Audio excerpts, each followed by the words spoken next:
Chinese investments scattered across Africa seem to be receiving reduced funding, like in the case of Nigeria, spending 2.5 billion on its gas pipeline after China refused to fund it. Do you see this as becoming a norm going forward across Africa?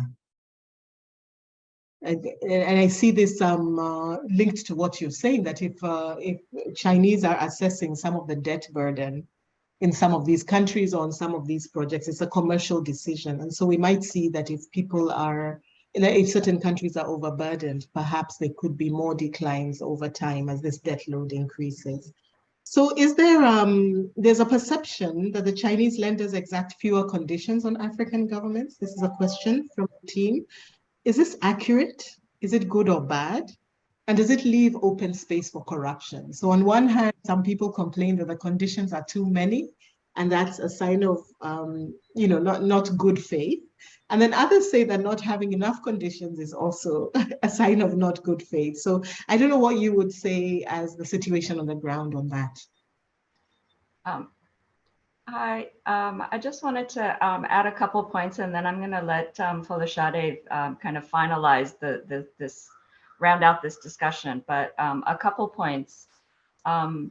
One, Chinese lending to Africa and Belt and Road Initiative projects in Africa started declining even before COVID. And clearly there have been kind of COVID-related decreases and slowdowns in all sorts of projects. If you refer to the SAIS China Africa Initiative loans database, which is now migrated over to Boston University and their Global China project, they've been tracking the amount of lending on which specific projects over multiple years. And all of the data show that Chinese lending to infrastructure projects has been decreasing steadily since before COVID. So that's one point. The second point I want to make is that, particularly organizations like Development Reimagined, which is based out of Beijing, and Hannah Ryder and her colleagues there have often argued that it's not so much the amount of debt that we need to be concerned about, but what the debt is incurred for.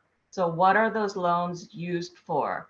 And this notion that China is pushing loans on African, leaders is really, in my view, dismissing the agency of Africans.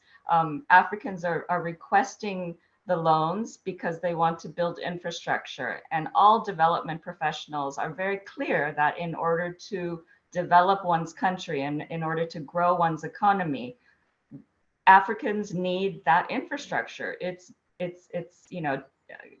kind of step one. I think the problem is, what happens to that infrastructure? Is the education, is the industry, are the other things that should be then utilizing the infrastructure being supported? Are there industrial policies? Is there are there factories being built? Is there value added being kind of implemented to the resources that are being extracted, right? Are there jobs being created? And those really, in my view, fall under the responsibility of African governments. So to turn around and kind of blame the Chinese for lending when it's the African governments that are asking for the loans is kind of switching the equation around. And I would agree with Josh, there is no kind of ulterior motive plot, apart from the fact that, why do banks loan to anybody, right? There's interest, right? That's the business that they're in. So I think that's really important. So let me end there and pass it back to my colleagues.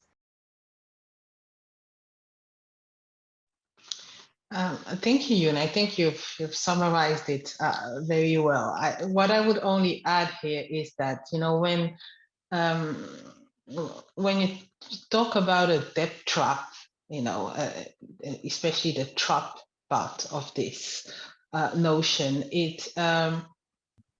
it insinuates that there's an intentionality here, meaning that the Chinese are intentionally luring African governments into a trap, and that's totally not the case here, because, as Yoon said, most of these debts originate from, African governments' requests.